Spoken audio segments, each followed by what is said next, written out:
ಕರಾವಳಿಯಲ್ಲಿ ನಿರುದ್ಯೋಗ ಸಮಸ್ಯೆ ನಿವಾರಣೆಯಲ್ಲಿ ಮೀನುಗಾರಿಕೆಯ ಕೊಡುಗೆ ಮಹತ್ವದ್ದಾಗಿದೆ. ಈ ನಿಟ್ಟಿನಲ್ಲಿ ಒಳನಾಡು ಮೀನುಗಾರಿಕೆಗೂ ಒತ್ತು ನೀಡಲಾಗುವುದೆಂದು ಒಳನಾಡು ಜಲಸಾರಿಗೆ, ಬಂದರು ಮತ್ತು ಮೀನುಗಾರಿಕಾ ಸಚಿವ ಎಸ್. ಅಂಗಾರ ಹೇಳಿದರು.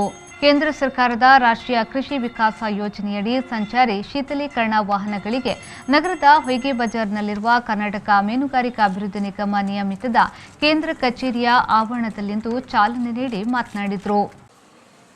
ಅಂದರೆ ಏನು ಇವತ್ತು ಅಂದರೆ ಮನುಷ್ಯನಿಗೆ ಆಸೆ ಎಲ್ಲರಿಗೂ ಕೂಡ ಇದೆ. ಆದರೆ ವಿಪರೀತವಾದಂಥ ಆಸೆಯಿಂದಾಗಿ ಒಂದಷ್ಟು ಅನಾಹುತಗಳನ್ನು ಕೂಡ ನಾವು ತರ್ತೇವೆ. ಈಗ ಉದಾಹರಣೆಗೆ ನಮ್ಮ ಭಾಗದಲ್ಲಿ ಮೀನುಗಾರಿಕಾ ಇಲಾಖೆಯಿಂದ ಯಾವ ರೀತಿಯ ಸ್ವಾಉದ್ಯೋಗವನ್ನು ಮಾಡಬೇಕು, ಆ ಸ್ವಾಉದ್ಯೋಗವನ್ನು ಮಾಡೋದರ ಮೂಲಕ ನಮ್ಮ ಮೀನುಗಾರಿಕೆಯನ್ನು ಯಾವ ರೀತಿಯಲ್ಲಿ ಹೆಚ್ಚು ಮಾಡಬೇಕು, ಉತ್ಪಾದನೆ ಹೇಗೆ ಹೆಚ್ಚು ಮಾಡಬೇಕು, ಈ ದಿಕ್ಕಿನಲ್ಲೂ ಕೂಡ ಗಮನ ಕೊಡುವಂಥ ಅವಶ್ಯಕತೆಗಳಿದೆ. ಅದಕ್ಕೆ ಮಾರುಕಟ್ಟೆ ವ್ಯವಸ್ಥೆಯನ್ನು ಕೂಡ ಮಾಡುವಂಥ ಅವಶ್ಯಕತೆ ಇದೆ. ಅದಕ್ಕೆ ಆ ಮೀನನ್ನು ನಾವು ಸಂಗ್ರಹಣೆ ಮಾಡೋದಕ್ಕೆ ಸಂಬಂಧಪಟ್ಟಾಗೆ ಆ ರೀತಿಯ ಕೋಲ್ಡ್ ಸ್ಟೋರೇಜ್ಗಳ ಅವಶ್ಯಕತೆ ಇದೆ. ಈ ಸಂದರ್ಭದಲ್ಲಿ ಶಾಸಕ ವೇದವ್ಯಾಸ್ ಕಾಮತ್, ಕರ್ನಾಟಕ ಮೀನುಗಾರಿಕಾ ಅಭಿವೃದ್ಧಿ ನಿಗಮದ ಅಧ್ಯಕ್ಷ ನಿತಿನ್ ಕುಮಾರ್, ಮಂಗಳೂರು ಮಹಾನಗರ ಪಾಲಿಕೆಯ ಮೇಯರ್ ಪ್ರೇಮಾನಂದ ಶೆಟ್ಟಿ, ನಿಗಮದ ಸಲಹೆಗಾರರಾದ ವಿಕೆ ಶೆಟ್ಟಿ, ನಿರ್ದೇಶಕ ಸಂದೀಪ್ ಕುಮಾರ್, ಮಾಜಿ ಮೇಯರ್ ದಿವಾಕರ್ ಪಾಂಡೇಶ್ವರ್, ಮಂಗಳೂರು ಮಹಾನಗರ ಪಾಲಿಕೆಯ ಸದಸ್ಯೆ ರೇವತಿ ಮೊದಲಾದವರು ಉಪಸ್ಥಿತರಿದ್ದರು. ಮೀನುಗಾರರ ಅಭಿವೃದ್ಧಿಗಾಗಿ ವಿವಿಧ ಯೋಜನೆಗಳನ್ನು ಹಾಕಿ ಮೀನುಗಾರರ ಮತ್ತು ಮೀನುಗಾರಿಕೆಯ ಅಭಿವೃದ್ಧಿಯನ್ನು ಮಾಡ್ತಾ ಬಂದಿರುವುದು.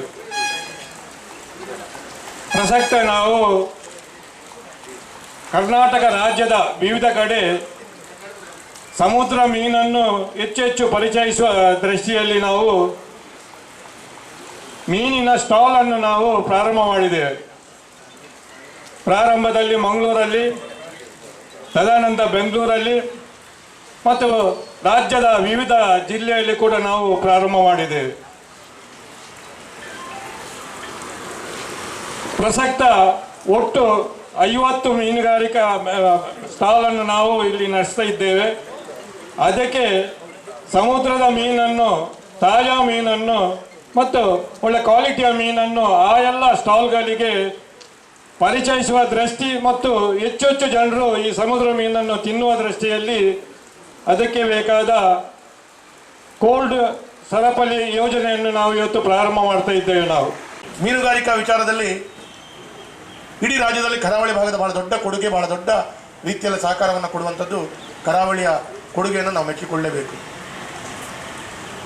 ಇವತ್ತು ಎಲ್ಲಿ ರಾಜ್ಯದ ದೇಶದ ಎಲ್ಲಿ ಹೋದರೂ ಕೂಡ ಮಂಗಳೂರಿನ ಮೀನಿನ ಬಗ್ಗೆ ಬಹಳ ವಿಶೇಷವಾದ ಒಂದು ಆಸಕ್ತಿಯನ್ನು ತೋರಿಸುವಂಥದ್ದು, ಕೆಲವೊಂದು ಕಡೆಗಳಲ್ಲಿ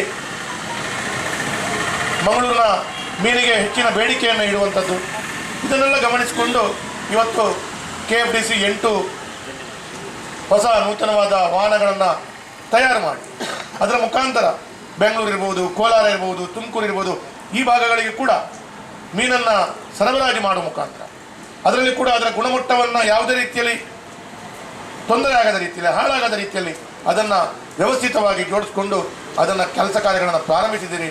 ಹಾಗಾಗಿ ಈ ರಾಜ್ಯದ ಎಲ್ಲ ಉದ್ಯೋಗಗಳಿಗೂ ಇದರ ಪ್ರಯೋಜನಗಳು ಸಿಗಲಿ, ಅದರ ಮುಖಾಂತರ ನಮ್ಮ ಸರ್ಕಾರದ ಈ ಯೋಜನೆಗಳು ಭಾಳ ಯಶಸ್ವಿಯಿಂದ ಆಗಲಿ ಅಂತ ಹೇಳುವಂಥದ್ದು ಕೂಡ ಈ ಸಂದರ್ಭದಲ್ಲಿ ಉಲ್ಲೇಖವನ್ನು ಮಾಡ್ತೀವಿ.